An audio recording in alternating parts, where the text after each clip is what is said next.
The perimeter defense plan on our survival retreat involves multiple layers of fencing and multiple gates. Those two things do not stand out in our area. It's not unusual to see a property that has multiple gates and different pastures and fencing and gates that are locked or just latched. So it's not something that's going to make somebody look and think, oh, a prepper must live there. They have tons of gates and fencing on their property. All 56 acres are fenced in multiple different ways. What you're seeing now is the back end of our property, and it's like a four-tiered property, so we're up really high. Helicopter flies over, and you can wave at the pilot and see them. We go up pretty tall here.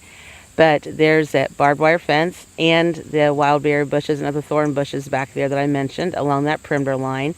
And then we have this big open space. Human predators don't want to go across a big open space any more than wild animals do, which leads you over to this wooded area.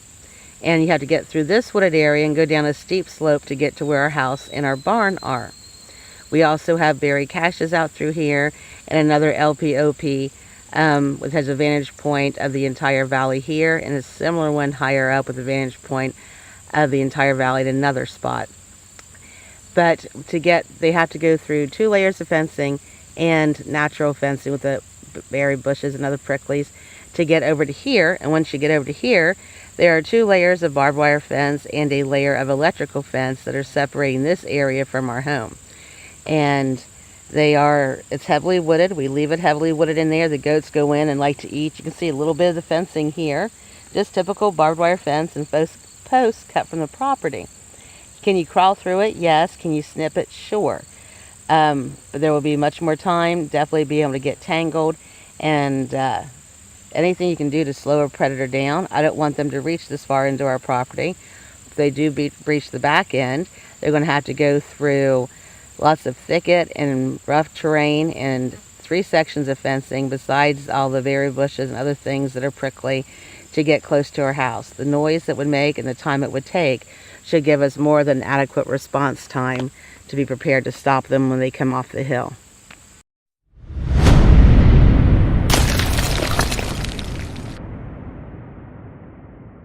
The upper acreage, our survival homesteading retreat. I just want to reiterate again that terrain matters. That might not look that rugged going past the fence post there and just kind of like a little hilly area. There is a huge ravine and drop off. There's no way you could get across it with a 4-wheel drive or an ATV. It would be all climbing. When we were flooded in before, my son-in-law had to climb up the hillside to get home. It took him 3 hours, and he was using knives to help him get a grip on the muddy hillside to give him some leverage to climb up. And like I said, it took him 3 hours. It was not a very long distance. So terrain definitely matters. You have a lot of wooded area like this, and somebody could come through it and not be detected. So that is something you also need to consider when you are looking around your property to see how to set up perimeter defense or to purchase a property. Our property here, we are very fortunate. There's only one small section, like I said in the previous video, that perhaps you could get an ATV through. We scouted not just our property, but the property around us and the terrain. There's no neighbors here at all, except at the road lower frontage a half-mile away from the house. And we have not only wild berry bushes that grew, we took starts and cultivated and grew our own barriers to put that as a natural fencing in addition to the barbed wire fence in front of the wooded area here, which you cannot see, which is fine. It's very overgrown, but we did 2 layers of berry bushes with nice prongy thorns. And so that will help deter somebody, at least slow them down a little bit with the barbed wire and the briars to get through. They would have to come through that way on foot. It would take them a very long time. If you don't mind using some type of high tech in your perimeter defense systems, knowing it's not going to last forever, if you purchase a drone with a camera on it, or the type you can put your cell phone camera on and it will fly around. Now all this is based on, terrain, how far it can go, and if you have to have a Wi-Fi connection, if it just stores it on video, and how much you can spend. There's all kinds of variables there, so it's nothing foolproof or long-term. But if you do have access to something like that you can fly over areas around your property as a non-human lookout for as long as it lasts, that would be a great idea as well. We have satellite internet, so that should stay up longer than a typical broadband connection, but eventually you're going to be without power in any kind of disaster sooner or later the power grid is not going to function.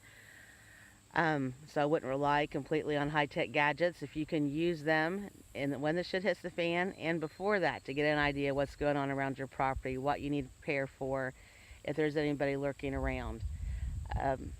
Especially if you live in an area where you're not very familiar with your neighbors, you don't have any type of a prepper network or any type of a neighborhood watch, or anybody you're just really close to that you know, even if they don't consider themselves preppers now, is something you could band with to help protect each other's property and to trade with, then you definitely need to have as many resources at your disposal as possible, both high and low tech, to make sure you know there's somebody lurking around that does not belong.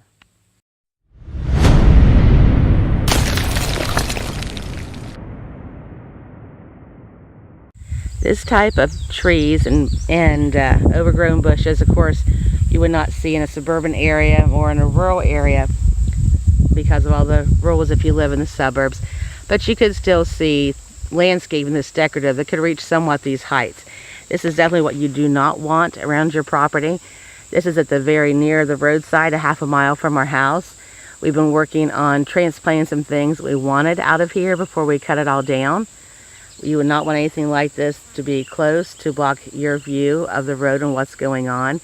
If somebody was to get through there now, they would have to come in this open area and go through a gate, and the defenses at the creek and any traps and logs and spikes we put down our road to keep them from being able to maneuver it and funnel them. If they did maneuver through it, they'd have to go around it to funnel them where we wanted to have a better line of sight to deter them further with firearms.